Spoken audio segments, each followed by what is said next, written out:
Assalamualaikum warahmatullahi wabarakatuh. Puji syukur kita panjatkan kehadirat Allah Subhanahu wa Ta'ala atas limpahan rahmat dan inayahnya kepada kita sekalian, sehingga kita dapat berkumpul di pagi hari ini untuk melanjutkan perkuliahan kita. Baik, sebelum kita mulai perkuliahan ini, semuanya sehat?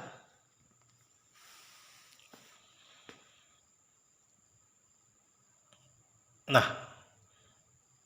sebelum kita lanjut, kita lihat dulu film pendek berikut ini. Ada hal menarik saat Jokowi menyampaikan wawancara cegat seusai acara. Tampak mendampingi Jokowi yakni Menteri Pertahanan Prabowo Subianto dan anggota Dewan Pertimbangan Presiden Muhammad Lutfi Ali Yahya atau Habib Lutfi. Sementara itu, Menteri Sekretaris Negara Pratikno dan Gubernur Jateng Ganjar Pranowo berada di belakang Jokowi. Tampak raut wajah Ganjar mencuri perhatian. Setelah menghadiri pembukaan Muktamar Sufi Internasional 2023, dalam manifesto Nasional Demokrat yang berjudul Restorasi Indonesia, izinkan saya bacakan sebagian isinya. Ini isi manifesto itu. Kami mencita-citakan demokrasi Indonesia yang matang.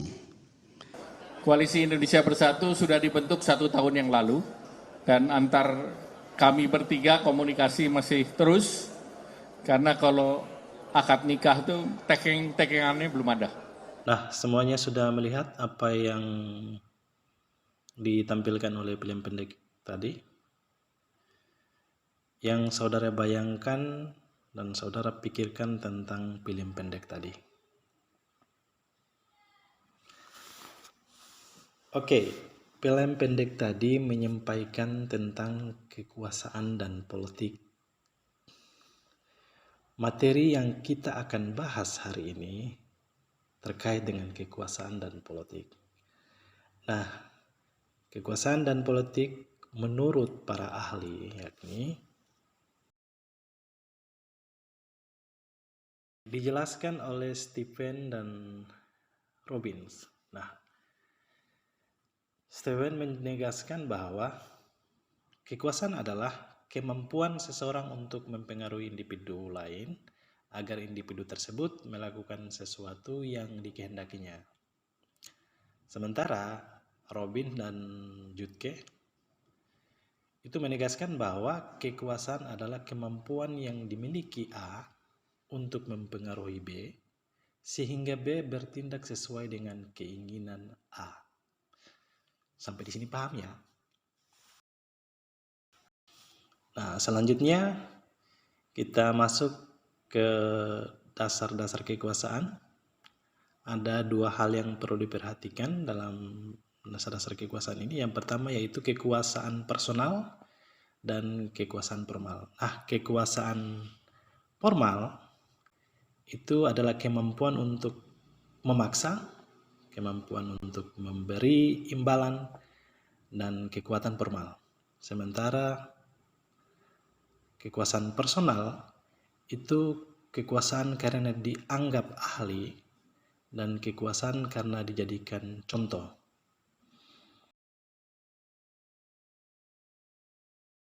Selanjutnya, kita akan masuk pada perbedaan antara kepemimpinan dan kekuasaan. Karena jelas, kekuasaan itu pasti akan dipegang oleh individu maupun formal. Nah, perbedaan antara kepemimpinan dan kekuasaan itu kita bisa lihat bahwa di kepemimpinan itu fokus kepada tujuan organisasi, lalu fokus sesuai keinginan pengikut, dan fokus pengaruhnya ke bawah. Artinya dia harus mempengaruhi ke anggotanya. Lalu untuk kekuasaan itu digunakan sesuai dengan tujuan pemimpin, bergantung kepada permintaan pengikut, dan selanjutnya digunakan untuk melawan pengaruh dari samping dan bawah ataupun hambatan dan tantangan. Nah, Perbedaan kepemimpinan dan kekuasaan itu kalau kita lihat dari keduanya itu sangat mencolok pada fokus pada tujuan organisasi. Jadi di kepemimpinan itu fokusnya ke tujuan organisasi, sementara di kekuasaan itu sesuai dengan tujuan pemimpin. Nah, kita lanjut. Ada 4 hal yang paling utama di negara ini yang perlu diperhatikan oleh seorang pemimpin ataupun seorang penguasa. Itu adalah 4 pilar kekuasaan. Nah, 4 pilar ini sangat berhubungan dengan kekuasaan. Yang pertama itu adalah lembaga eksekutif, yang kedua lembaga legislatif, yang ketiga lembaga yudikatif, dan yang terakhir itu kebebasan pers. Kenapa harus diperhatikan 4 pilar ini? Tentunya itu sangat berhubungan dengan materi ini, yaitu politik dan kekuasaan ataupun kekuasaan dan politik. Fungsi dan tugas dari keempat pilar tadi, misalkan fungsi tugas legislatif. Yang pertama itu menyusun rencana pembangunan nasional dan anggaran negara. Yang kedua, menetapkan kebijakan-kebijakan yang akan dijalankan oleh pemerintah dalam rangka pembangunan nasional. Yang ketiga, menetapkan peraturan yang berkaitan dengan pemerintah dan hukum. Yang keempat, menjaga hubungan antara Indonesia dengan negara lain melalui hubungan parlemen. Nah, kalau kita bicara terkait dengan fungsi dan tugas dari legislatif, tentunya keempat hal ini sangat penting. Kita lanjut. Fungsi tugas eksekutif. Nah, tugas dan fungsi eksekutif yang pertama itu eksekutif memiliki tugas menerapkan atau mengimplementasikan undang-undang. Nah, tadi sudah dijelaskan di legislatif, maka tugas eksekutifnya untuk menerapkan dan mengimplementasikan undang-undang. Yang kedua, pimpin pemerintah sesuai dengan rencana. Jadi memimpin negara ini sesuai dengan rencana.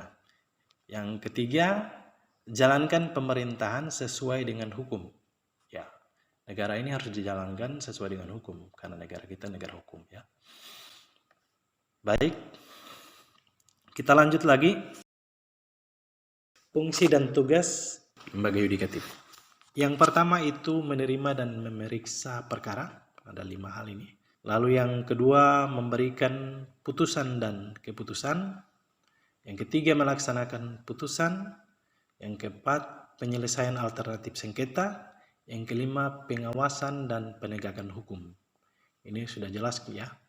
Kalau kita bicara terkait dengan fungsi dan tugas yudikatif, Anda semua pasti tahu apa itu lembaga-lembaga yudikatif. Yang keempat, ini adalah fungsi dan tugas dari pers. Fungsi dan tugas dari pers itu ada 5. Yang pertama, menyajikan informasi peristiwa sehari-hari kepada publik. Yang kedua, memberikan kontrol sosial di tengah kehidupan politik. Yang ketiga, sebagai sarana penghimpun pendapat dan suara rakyat. Yang keempat, beberapa kontennya memberi hiburan untuk publik. Yang kelima, memberikan informasi yang berimbang, akurat, dan bertanggung jawab kepada masyarakat. Nah, ini sekarang lagi bergejolak. Nah, kebebasan pers itu sangat penting bagi masyarakat, bagi negara ini, sehingga informasi yang dihadirkan lewat media massa ke publik untuk masyarakat itu juga tidak menyulut satu pihak atau berimbang pada pihak lain. Dia harus rata, tidak boleh tajam ke bawah dan tumpul ke atas. Itu 4 pilar yang perlu diperhatikan oleh seorang pemimpin. Nah, mahasiswa yang mempelajari mata kuliah perilaku organisasi terkait dengan pokok bahasannya kekuasaan dan politik, tentu ini sangat penting. Oke, baik. Politik, menurut para pakar, saya pinjam juga Robin dan Jutke, menegaskan bahwa politik berfokus pada penggunaan kekuasaan untuk mempengaruhi pengambilan keputusan dalam organisasi atau perilaku-perilaku anggota yang egois dan tidak melayani kebutuhan organisasi. Selanjutnya dijelaskan oleh Gibson dan kawan-kawan menegaskan bahwa politik terdiri dari aktivitas yang digunakan untuk memperoleh, mengembangkan, dan menggunakan kekuasaan dan sumber daya lainnya. Tentu ini sangat penting bagi kita untuk mempelajari. Kenapa demikian? Karena politik sekarang ini lagi berkecamuk, tidak baik-baik saja bagi mahasiswaku sekalian untuk memperhatikan dengan jelas proses politik kita di 2024 nanti. Nah, dalam persoalan politik sudah dijelaskan oleh kedua pakar tadi bahwa politik itu berfokus pada penggunaan kekuasaan untuk mempengaruhi dan mengambil keputusan atau aktivitas yang digunakan untuk memperoleh kekuasaan dan sumber daya lainnya. Itu sudah jelas ya. Kita masuk bahwa politik itu aktivitas yang tidak dianggap sebagai bagian dari peran formal seseorang dalam organisasi. Jadi dijelaskan oleh Robin dan Jutke, perilaku politik adalah aktivitas yang tidak dianggap sebagai bagian dari peran formal seseorang dalam organisasi. Jadi jelas peran formal seseorang dalam organisasi itu tidak dianggap sebagai bagian dari perilaku politik. Tetapi yang mempengaruhi atau berusaha mempengaruhi tujuan, kriteria atau proses dalam organisasi itu merupakan perilaku politik. Ada 3 hal yang dikemukakan oleh Robin dan Jutke. Yang pertama, perilaku politik berada di luar persyaratan kerja. Jadi orang mau masuk ke dalam organisasi atau sebuah lembaga itu tidak termasuk dalam persyaratan kerja. Dia mau masukkan lamaran, perilaku politik itu tidak termasuk dalam persyaratan kerja. Yang kedua, perilaku politik mensyaratkan suatu upaya untuk memperoleh dan memelihara kekuasaan. Dan yang ketiga, perilaku politik dirancang untuk menguntungkan individu atau kelompok, sering atas biaya organisasi. Nah, demikian beberapa hal yang sudah kita sampaikan. Anda boleh menyampaikan gagasan ataupun pendapat ataupun pertanyaan terkait dengan pemahaman Anda menyangkut dengan kekuasaan dan politik. Demikian mungkin sebelum kita tutup materi ini, mari sama-sama kita mengucapkan hamdalah, alhamdulillahirabbil alamin. Semoga pertemuan kita kali ini mendapat berkah bagi kita semua. Lalu ilmu yang disampaikan itu juga dapat diserap. Dan apabila masih ada yang kurang dari topik pembahasan kita kali ini akan kita review di pertemuan selanjutnya. Akhir kata, billahi taufiq wal hidayah. Wassalamualaikum warahmatullahi wabarakatuh.